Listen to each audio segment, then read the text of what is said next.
Hello, everybody. I have a really wonderful interview for us today. It's with Antony Lo. He is the Physio Detective, but we're going to share about the psychological impact of prolapse. And this is something that I simply want to share with you guys or you ladies, I should say, because I think that sometimes the impact of prolapse, even if it's a very mild prolapse, can be unexpected and out of the blue. I've had many women contact me and tell me that they've been absolutely devastated by the diagnosis or the possibility that they might have prolapse. They've told me things even to the point of they don't want to even look at their baby anymore if maybe the prolapse happened soon after giving birth. They don't want to look at their baby. They don't want to have anything to do with that. And they've opened their hearts to me and shared this deep stuff, sharing things of anger and fear, all of these things. And I'm not sharing this today because I want to dwell on that. I'm sharing it because I want to tell you you're not alone if you've had these feelings.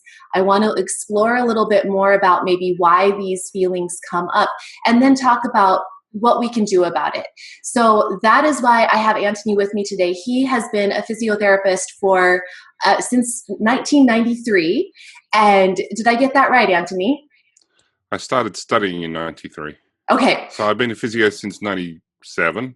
Okay, wonderful. So, I mean, he knows his stuff. He's been in the field for a long time, and he works primarily with sports medicine and orthopedics, but also does quite a bit in female pelvic health. Well, male and female pelvic health, but women's health issues are not new to him.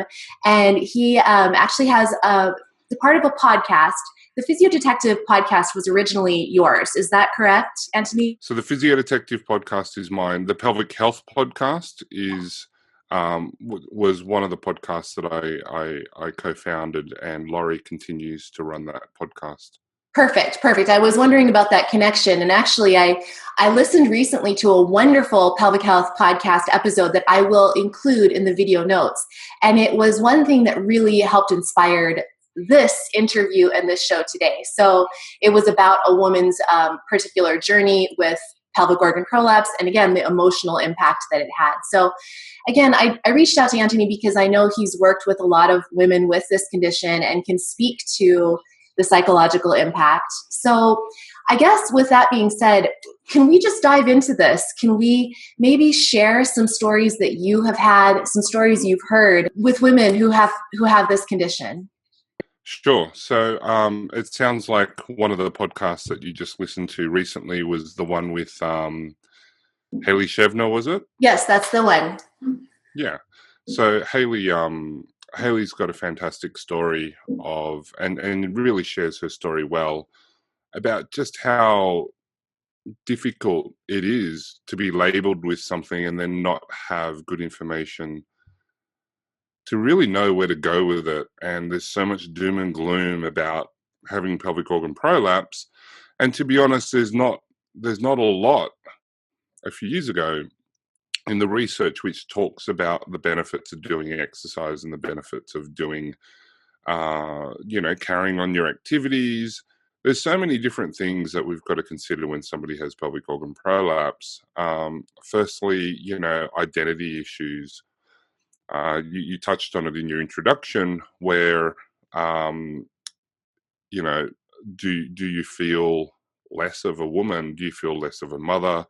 Do you associate a pain and trauma with your baby? Amy Dawes is another woman who she talks about her journey through birth trauma, and so the symptoms of that, and she runs the Australasian Birth Trauma Association. So that's another person that you can look up, Okay. and she's really big on making sure that women have the information that they need to know, because delivery with forceps, instrumented delivery, is a big risk factor for developing uh, pelvic floor muscle trauma and damage. So um, There's lots of I've treated women who've never had kids before who do have prolapse. They have that heaviness feeling, they have the dragging feeling, and they're lifting heavy. They're lifting heavy weights. In American, it would be 225 plus. In Australian, it's 102 and a half or more kilos. We've got women who are pregnant who are dealing with pelvic organ prolapse and wanting to exercise. We've got postnatal women who, rightly or wrongly, feel the pressure to get back to the type of body that they used to have before they got pregnant, and pushing exercise. And there was one lady that I had, that I was working with, and she was doing a squat, and at the bottom of the squat, it was very low weight for her. About 4 weeks after giving birth, she's a very, very strong and fit woman. She felt something go snap inside her body, and she developed a pelvic organ prolapse and had surgery for it. Um, so she's still active. She still exercises. I really like to get my clients exercising and living and doing and seeing what we can do to help people do that. It just seems like when traditionally you get a pelvic organ prolapse diagnosis, it seems like your world is over. You're not allowed to lift up more than 10 pounds. You're not allowed to do this. You're not allowed to do that. You can't do ab exercises. And the bottom line is that advice is all old fashioned. It's not supported by the research. Doing an hour's worth of Pilates was shown to be less pressure on the pelvic floor than being a post-operative gynae patient. Getting up off the chair has been shown on average to be more pressure than doing crunches and sit-ups. Going for a 3 mile an hour walk has more pressure on your pelvic floor than doing crunches. So, just being upright has more pressure down in that area, and yet we're restricting women. So one of the key messages that I spread around the world through social media and teaching online, as well as teaching in person, is that restricting activity in the hopes of saving a vagina is not holistic women's health. So, I agree. I absolutely agree. And I was thinking as you were talking, I think so much of what comes up, as you said, is fear from getting advice that's just old-fashioned, outdated, or far too conservative. There's a time and a place for being conservative. Of course, you don't want to give anyone bad advice that's going to have them doing unsafe things. But I think that people can give advice that is maybe too conservative because they're trying to, honestly, probably because they're trying to cover their butt if they're a healthcare provider, and they don't want to, they don't want anyone to get hurt, of course, and they also don't want to get sued. And so they have to be very, very careful about what they say. And I get that. And I think that's good. And I do it too. But I think that if you're too conservative and give this blanket statement to everyone, it can have them thinking, like you said, that they can never lift a pencil off the ground, or they cannot live an upright life. I've had many women write to me and ask, can I do my housework? Can I do my chores? Can I do essentially, can I live my life? Because I have prolapse. And I just think, how do you advise people to sift out the too extreme from the balance? How do you help people determine what's right for their bodies? Because I think ultimately that's what it comes down to, is it's going to be different for everyone, but you need to tease out for you. So how do you help people with that? Yeah, absolutely. It's a good question.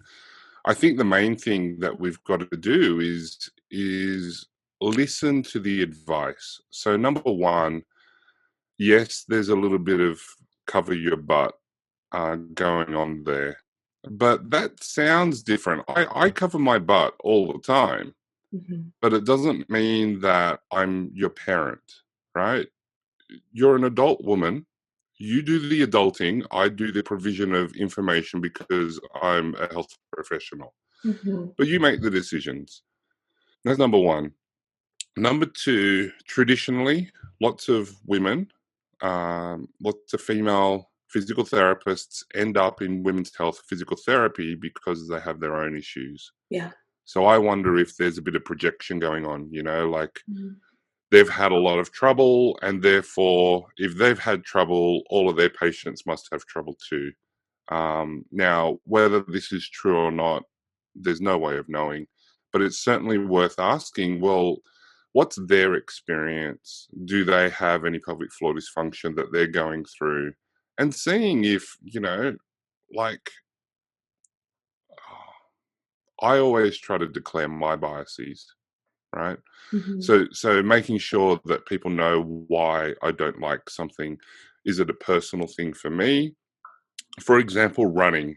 If I get somebody who's a runner, I tell them that I don't like running, but that won't stop me from supporting them with running because I'm obviously built to stand still and pick heavy things up as opposed to running 10 miles, like I couldn't think of anything worse to do than run. Um, Whereas I'll stand and pick up heavy things all day. That's fun, right? And a runner probably can't even think of doing a weighted squat, where the butt's basically touching the ground. That's not what they want to do. They want to fly. They want to run. And that's cool. So I would be asking your therapist about that. I'd be asking your therapist about whether that advice is practical. So let's restrict you to 10 pounds. That means that when I go shopping, I'm not allowed to take the groceries out of the car. Is that what you want me to do? Okay. Yeah. Right? Yeah. That means that I can't carry my baby once my baby gets to 10 pounds in weight. Is that what you mean? Mm-hmm. Um, I therefore cannot move the furniture when I want to clean. Is that what you mean?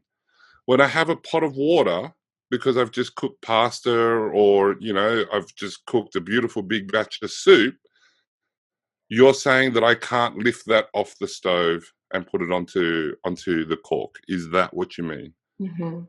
And really just think, how practical is this advice? Mm-hmm. Um, Now, for some women, that is 100% what has to happen for them based on their assessment, based on their internal examination, based on the degree of their diagnosis, and that might be entirely appropriate. But I certainly would be one to say, are there other options? Can I use a pessary? Can I do management in different ways? Can exercise actually help me develop the strength and resilience that I need in the tissues? Mm-hmm. Um, so that's another thing that I would want women to be asking, to advocate for themselves. I certainly do not like a patriarchal medical system where we are the health professionals, we know best, and we will tell you what you must do. I fully support patients being able to take care of their own health decisions and gather the information that they need to make those decisions and then own those decisions. They become your decisions. They become um, they become the reason why you find yourself in a situation with knowledge and consent. Sometimes things happen and damage occurs, or you fall over. You know that when you walk outside and it's been snowing and the road is icy, you can fall over. So you decide if that's a risk that you're willing to take. Mm-hmm. Mm-hmm. I think a lot of the hurt and the trauma for women with pelvic organ prolapse is that some of the things that they went through, they didn't even know was a risk factor. They didn't even know that this was a consequence of some of the things that they're going to go through. Yeah. Because, it's the last thing that you want to do. You're talking about meeting your baby for the first time, not talking about whether or not you're going to do damage to your pelvic floor. Yeah. So I get that. So for those with a diagnosis, certainly advocate for yourself. And even though it sounds like I'm a maverick, here I am getting you to do all these exercises that people around the world say not to do. I'm actually quite conservative. I want you to learn what aggravates your symptoms, and I want you to stay under that level. Yeah. I want you to learn how to feel when you're bearing down so that you know what bearing down feels like, and maybe you can feel the progression of your prolapse during that time. And I want you to stop exercise at that point. I want you to learn what it is to support and not to bear down. I want you to learn how best to dynamically prepare for the pressure that's going to be on your pelvic floor, rather than thinking that squeezing everything high and tight is the answer, because it's not. Hmm. Our pelvic floor is a dynamic, responsive muscle, and so it should be trained that way too.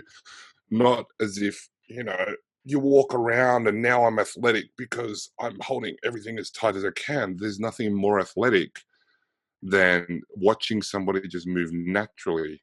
Nothing is more unathletic than thinking about it and looking tense and not having that fluidity that we're used to seeing in athleticism. Yeah. Yeah, I think that's great. So, I mean, a lot of what you're saying is really a lot of what I try to teach too, which is learning about your body. I love that you say, go ahead and bear down so that you can feel what your edge is, what that sensation is, so that okay, that's it. This exercise, whether Dr. Bree says, oh, you can do this exercise, whether she says that or not, I know that it works for me or it doesn't work for me, because maybe it's causing that pressure. And if it is causing that pressure, then I need to back off and reevaluate. Is that kind of what I'm getting at there, is just knowing your own? Yeah, so Yeah. I would say that you need to work with your pelvic physio Hmm. through an internal examination so that you know when you're creating that bearing down pressure. Now, often women are lying on a table when they're being examined, which is completely the least stressful position for your Yeah. pelvic floor. So Yeah. you need to be up. Yeah. And if your physical therapist isn't on the ground, having a look inside and making sure that things aren't progressing, then ask them, get on the ground and have a look for me. Yeah. Because it gets awkward otherwise. And you really can't tell unless you're in an upright position, because gravity will do its job Hmm. and you will automatically put pelvic floor pressure just by being upright instead of lying down on your back. Hmm. So, if you get assessed lying on your back, well, then you're going to know what bearing down feels like. It's not to bear down as an exercise, it's to bear down to learn what to recognize. Yeah, I love that. So, I love that. Just a sensory thing. Not, yeah, absolutely. I didn't mean to imply, and I hope nobody thought that you should bear down regularly, but just as kind of a check-in almost to see, okay, this is what we don't want ultimately. Um, yeah, and learning that with your therapist is the yes. best way to do it. Yep. And then once you've got that feeling, then you can do other things to not do that. So using a pessary, a space occupying pessary, or an empty vaginal cone, or even a tampon at that time of the month. I don't advocate using tampons when you're not having a period, but if you're having a period, if you're doing exercise and you push that tampon out of you a little bit, that's a bearing down pressure that we don't want. Hmm. That's going to translate into your pelvic organ prolapse. So Yeah. what we want to do is teach women to make sure that they know what bearing down is, so that they can recognize the feeling and cease their activity there and then, reassess what they're doing, do something different so that they continue to exercise and eventually develop that strength and resilience and endurance that they need to support their pelvic organ prolapse. Because your pelvic floor muscle training will only work for a prolapse that is above the level of the pelvic floor. Yeah. Once your prolapse is below the level of the pelvic floor, your pelvic floor is not going to do anything to stop that. Mhm. So it has to be, you've got to get it back up in there. And pessaries are a good way to do that. They are not just for old women. They are not just for people who can't have surgery.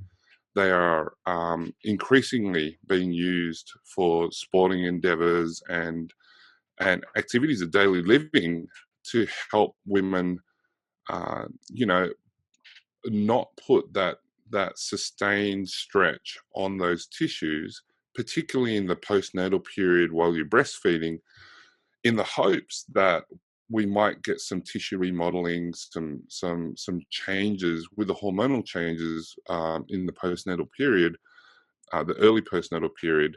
You know, I'm hearing stories of prolapses going back a grade, or even going back to normal.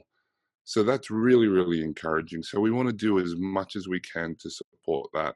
And yes, it may be that you don't go lift 100% of what you used to do before you were pregnant, but you actually do something more than nothing and more than 10 pounds. Because, I teach my women how to lift 35 pounds pretty much nearly straight away after giving birth, because a pram without a partner to help you put it in the back of the SUV is 35 pounds. You gotta hoik that thing in the back of the car. And if you don't know how to lift and twist and generate pressure to support all that, then you might end up bearing down. And in particularly when you're early postnatal and the tissues are softer, just like with my friend who I was helping, sometimes things happen and we want to minimize Yeah. the number of events.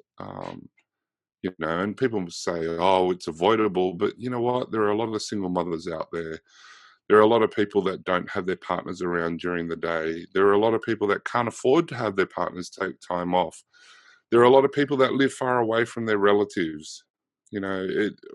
Ideally, it really does take a village to raise a baby. And if you don't have those support networks, you're working in a remote area, your family is elsewhere, you're relocated because of work. There's many different reasons why people don't have access to this support structure. And we really got to recognize that and help people through that.